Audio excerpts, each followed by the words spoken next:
ตัวเอาไปต้มกินเด้ออ้าวโอเคไปสามีแต่ว่าเฮาสิออกไปเวียกไปงานต่อกันเด้อตู้เด้อโดยมื้อหน้ามื้อในสิมาเยี่ยม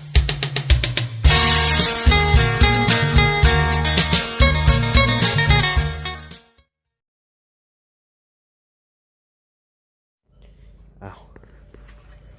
ทักทายกับสบายดีเด้อเนาะพ่อแม่พี่น้อง FC เบิร์ดทุกคู่สู่คนเนาะบ่ว่าสิอยู่ในและต่างประเทศจะยินดีต้อนรับเข้าสู่ช่องมาลัยคือเก่าเนาะพี่น้องมื้อนี้ก็ได้แวะเวียนเข้ามาหาทางประตูอาเลียเพิ่นหรือว่าประตู7ปีเนาะพี่น้องเอ้ยคือเงียบคือเหงาแท้เนาะเฮือนชานเพิ่นมื้อนี้เนาะพี่น้องเอ้ยว่างเวแท้เนาะสบายดีตู้เฮ็ดหยังนี่นะต้มน้ำกินเออ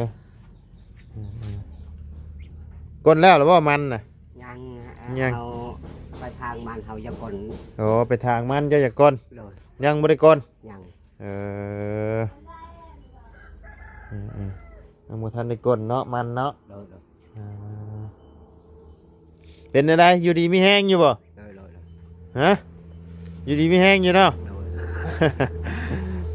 อยู่มีแห้งแล้วเมียไปใช้เมียน่ะไปทำงานบ้านช้างไปทำงานบ้านช้างไปทำงานยังนะหูดเขาไปหูดข้าวเพิ่นจ้างบ่จ้างอ๋อเพิ่นจ้างเลยหูดเอาข้าวหรือว่าหูดเอาเงินเอาเขาแล้วเอาข้าวเนาะสวนนี่เพิ่นก้นมาแล้วสวนนี่เนาะมันโดยลำเลยลำมันไผเหรอนี่นะมันเฮาจะตัดมาแต่สวนใช่พุตัดมาที่สวนคุณจะแบกมาแบกไปเขาอยากปลูกใหม่เลยเอามาไปปลูกใหม่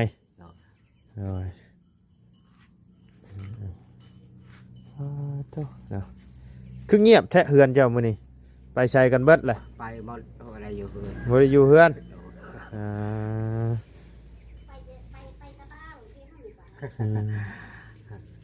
ไปทางบ้านเขาอยากก่อนไปทางมันอยากก่อนสิต้มพักสิต้มน้ำกินบ่จะบอกกินนี่นะได้ยังกินข้าวแรงบ่มีอาหารบ่มีอาหารเขากินเขาเมียเขาไปทำงานถ่ายังถ่าเข่าอยู่บ่เดี๋ยวนี้ยังเข่าเบิดบ่หมดแล้วเขามันเขาอยากชื่อเขาอะไรบ่มีข้าวกินบ่เดี๋ยวนี้นะกินข้าวเลยโลนึงเบียร์ผักใส่ถุนโดยเมียเดี๋ยวเมียเจ้านะตอนแรกเพิ่นก็กลับมาบ่หรือว่าเพิ่นไปนอนอยู่พุ่นเลยมันนอนอยู่พุ่นเลยนอนอยู่พุ่นเลยโมผักเขาผักมาน้ำโมผักน้ำโมเดี๋ยวโลนึงครับเขาต้มเขากินมื้อโดยมื้อนี้กินแต่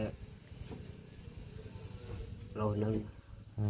ยังเอาอะไรกินข้าวเขาเมื่อเตะทางมันมาแต่ทางมันยังไม่ได้กินข้าวอยู่ยังไม่ได้กินข้าวเช้าว้าเถอะบ่เมื่อยบ่ตุเมื่อยอดใจอดเอาบ่มีทางกับลูกเฮาทางกับลูกอดมือบ่ได้กินข้าวเลยลูกก็บ่ได้กินคือกันลูกก็บ่ได้กินบ่ได้ว้าเถอะเมื่อยนอนตู้เนาะลูกเด็กลูกเป็ดเจ้าบ่นี่นะบ่มีลูกพอใช้เป็ดเจ้าไอ้ตายเบิดแล้วบ่หมดแล้วเบิดแล้วโอ้ยเนาะทั้งเป็ดทั้งไก่บ่เหลือเลยบ่เหลือเลยเอามางแล้วครับกระชัยกาเมียนก็บ่มีเลยเอาเจ้าคือม่างออกมางหมดม่างมันเหียงมางแล้วฮะไก่ก็บ่มีไก่ก็บ่มีละม่างมาทิ่มไว้จังนี่เอาปะอยู่นี่โอ้คือบ่ปะไว้ให้เวลาชื่อไก่ชื่อหยังมากเอามันเข้าอยู่ครับโอ้ไก่แต่เกิดมาแต่ใช้บ่มีแล้วเอาบ่แน่ได้มีผู้ ญาติพี่น้องเพิ่นเอาให้มาเด้ใช่บ่ บ่มียา อืม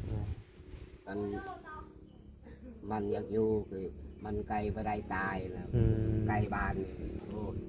บ่ได้ตายแล้ว โดย ไกลช่วยอยู่แต่ตลาดนี่ตายหมดแล้ว อืม บ่ฮู้จักอาหารมันกิน อืม แต่ไกลตี เป็นน้ำจะเลี้ยงดีเพิ่นประจักษ์ บ่จัก เจ้าเกลือข้าวมันหลายเพิ่นอาหารย่อยบ่ทัน ก็ปรับให้ข้าวกันมีข้าวลายคือเอาใช้ข้าวลายคือ อืม มันเจ็บถาก อืม ตาย ตายเขาเลาะ ครับ อืม กินข้าวเฮาปล่อยเลยผู้หนึ่งตายอยู่พุทธมือผู้หนึ่งตายอยู่พุทธนะ อื คุย ม เฮายอมแล้ว อืมก็เลยว่าสิบ่เลี้ยงบัดนี้ บ่เลี้ยงแล้ว บ่เลี้ยงเลยเนาะ โดย อืมตายแล้วบ่เลี้ยงบัดนี้ ใช้ได้ อืม ใช้ได้เงินใช้ได้ไก่ อืมอืม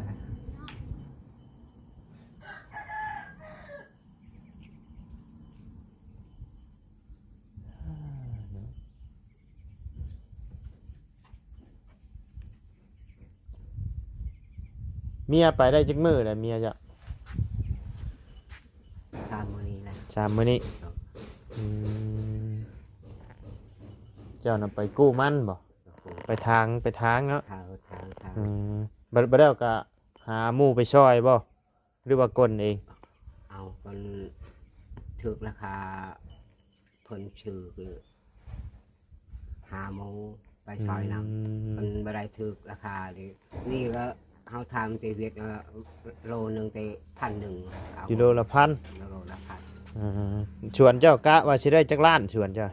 โอ้ได้เลยล้านปลาย ประมาณล้านปลายอืมล้านปลายก็ก้นแล้วเฮ็ดอะไรซะ ก็จ้างเฮาโมใช้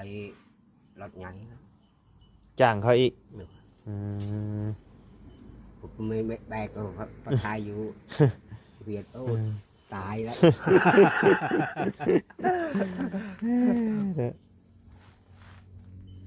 จ้างรถใหญ่เพิ่นจักล้านจ้างรถใหญ่เพิ่น คนมันขึ้นนี่จ้างแต่ล้านหนึ่งอะ ด้านหนึง โน่น เออจ้างรถใหญ่เพิ่นล้านหนึงเนาะอืม มันโอเคมันลงคือลงนี่แหละแต่ก็ราคา700,000นี่แหละให้ หน่อย นั่น คันมันลงก็จ้างเพิ่น700,000สมมุติ1,000นี่จ้างเพิ่นเท่าไรสักกิโลละพันน่ะกิโลจ้างเพิ่น700,000แล้วเจ้าสิเหลืออยู่เท่าไรบัดนี้ เรือยังร้านเอ็ด เหลือล้านเอ็ดอืม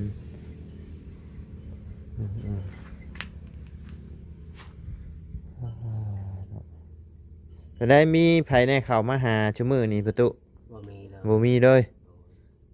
บ่าวมาริโอบ่ได้เข้ามาหาบ่ บ่ได้ บ่ได้เข้ามา หรอก อืมเพิ่นเมื่อบ้านอยู่ เมื่อบ้านหมด เลย บ่ได้ไป อืม แต่เขาพักเขาเก็บเอาผักทำป่วย อืม ไม่เอาเมื่อเลย อืมจะจื้อเฮาอยู่บ่ บ่ไร บ่ไรจื้อได้บัดนี้เนาะเออมื้อนั้นจะไปหาพักไว้ให้เฮาบ่มื้อน่ะ เจ้าเมื่อ มื้อเฮาว่าสิมื้อนั้นน่ะจะไปหาไว้ให้เฮาบ่ เอาไว้เจ้าชายอยู่เพิ่นเฮานี่เจ้าบ้าเจ้าอยาก บ่ไอ้มื้อที่เจ้าเฮาเข้ามาหาเจ้ามื้อนั้นน่ะเจ้าไปหามาไว้บ่ ไว้เฮาไปหาผักมันเมื่อเลย อืมเฮาบ่ได้แบะเข้ามาซ้ำมื้อน่ะเฮาก็มื้อเลย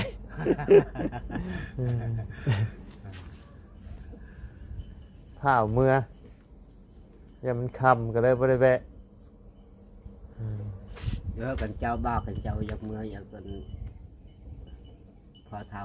ลูกเท่าอยากกินก็เขาไปเก็บผักก้อน บ่เป็นหยังดอกมีแต่ว่าเจ้าหาค้าขาย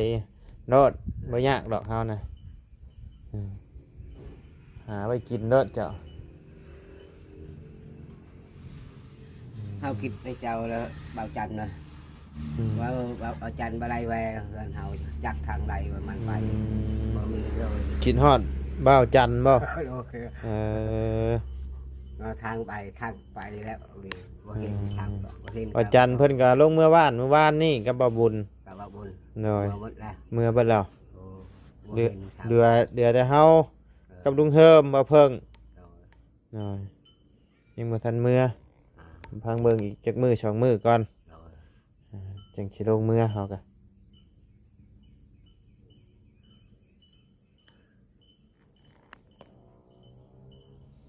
เฮาเฮ็ดเวียกแก้กินแก้อยู่นั่นแหละกันนะ อืม ที่ว่าเราไปเจ้าก็ได้ขายหยัง อืม เฮ็ดชวนเฮ็ดไห้นี่แล้วเวทแต่เฮ็ดไห้นี่แล้ว อืม แต่เวทเฮ็ดมันนี่แล้ว บ่ได้ไปหาใช้กับหนูว่าซะ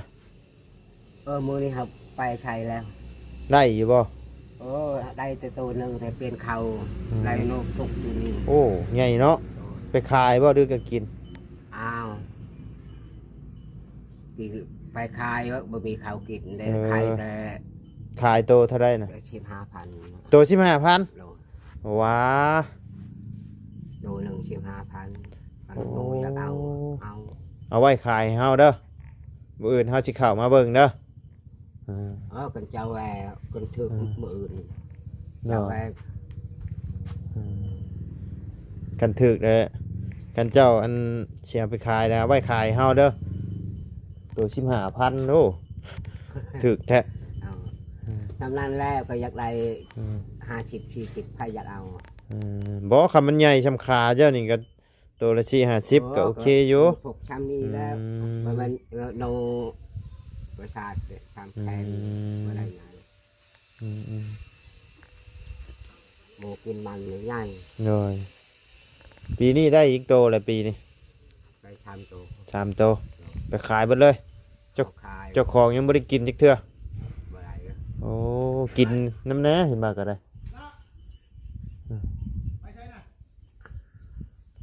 เฮาให้ อืม ลาวบ่อยากกิน อืม ได้ตัวหนึ่งมันเฮ็ดโน อืม เอาจะไปเจ้าเปลี่ยนเขา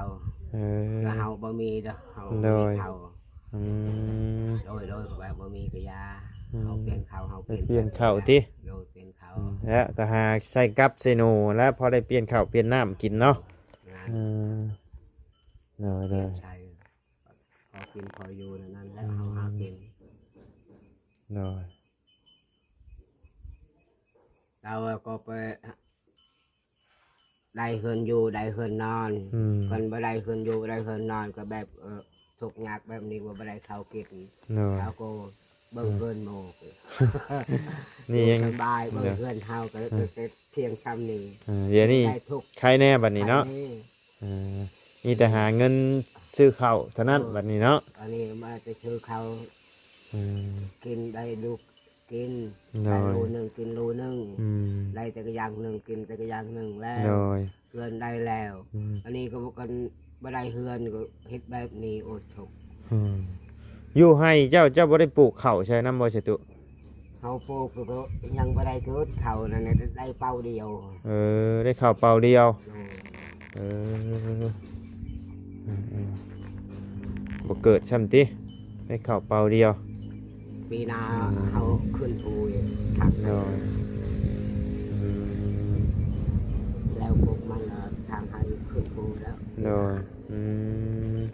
ทางให้ปลูกข้าวบัดนี้ โดย เออ เอาหยุดก่อนมันบ่มีรา อื คาม มันบ่มีราคา โด หยุดก่อน หยุดก่อนนะ อืม เอาเฮ็ดให้บ่มีข้าวกิน โดยเอ้ยเนาะพี่น้องเอ้ย นี่แบบนี้ก็บ่มีเลยข้าวกิน อืม วาดนี่ลูกเฮาให้ ลูกให้อยากกินข้าวหวาน กินข้าว เอ เฮา อ เมียเฮาบอกขณะเฮือนว่า อืม ลูกมันห้องอยากกินข้าวอะไร อืม มันห้องแล้ว ไปชงข้าว โดย นี่ลูกเฮาตบ ต้มเลยต้มข้าวนะ เออ ต้ม ข้าว ต้มข้าวกิน ข้าวกิน เออมันสิห มั นึ่ น ง แหละเขาเมื่อแต่ทางมันน่ะแม่พ่อเขาชุกแล้วเขา อืม มันอยู่เพื่อน เออเราหิวข้าวเนาะ โดย เอามาซะเขาสิเอามีไว้ให้ต้มนี่มาเอามีน้ำเขานี่เอามีเดี๋ยวเอามีให้ประตูแล้วก่อนพี่น้องก็พอได้ต้มได้สดน้ำพอมีแห้งเนาะ โดย มาไม่เมื่อย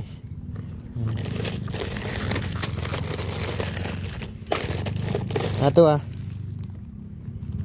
เอาไปต้มกินเด้ออ้าวโอเคไปสามีแต่ว่าเฮาสิออกไปเวียกไปงานต่อกันเด้อตู้เด้อโดยมื้อหน้ามื้อในสิมาเยี่ยมมายามใหม่เนาะไปสบายดีเด้อโดยโอเคสำหรับพ่อแม่พี่น้องสำหรับคลิปนี้ทั้งบ่ไล่ก็สิได้ขอจบคลิปปิดคลิปลงไปเพียงสำนี้ก่อนเด้อพี่น้องเด้อขอบบุญขอบคุณพ่อแม่พี่น้องและ FC